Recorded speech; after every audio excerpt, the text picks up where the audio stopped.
Мерцедес AMG се катапултира во електромобилноста. За следната година најавен е првиот електричен автомобил од расната дивизија на Мерцедес, која е позната по мускулестите изведби на штутгарската звезда. Наскоро мокните бензинци со 6 и 8 цилиндри ќе ги заменат електромоторите способни да испорачаат далеку повеќе сила. Концептот AMG GT XX е хеджбек со 4 врати и поставен е на новата платформа на куќата. Тој е замислен да му биде ривал на Porsche Taycan. Сега буквите EQ станаа EA и означуваат електрична архитектура.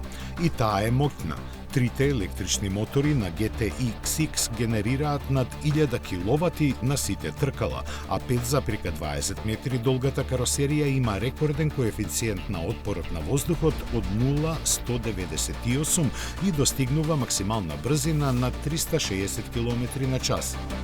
Трикот на концепт GT-XX лежи во регулативите и како се планира да се справи со нив.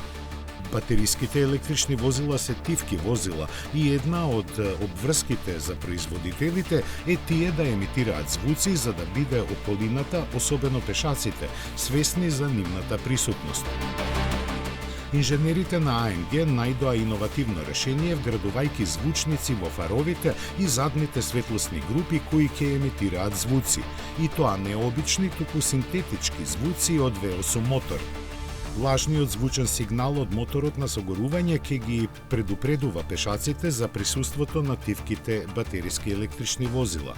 Значи, светлата не се првенствено дизајнирани да му помогнат на возачот да гледа во темница, ниту возилото да биде видено, туку возилото да биде слушнато.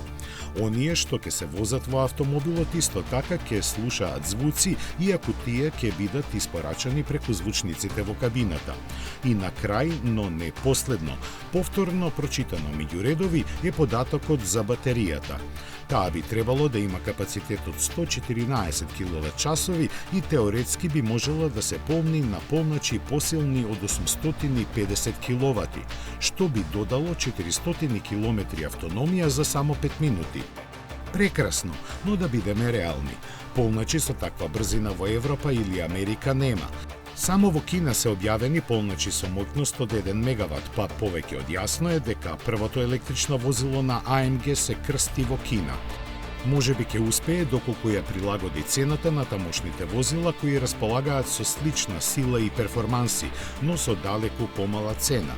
Дали аргументот дека во производството на идното батериско електрично возило на AMG ќе бидат употребени биоеколошки материјали ќе помогне, повторно зависи од цената.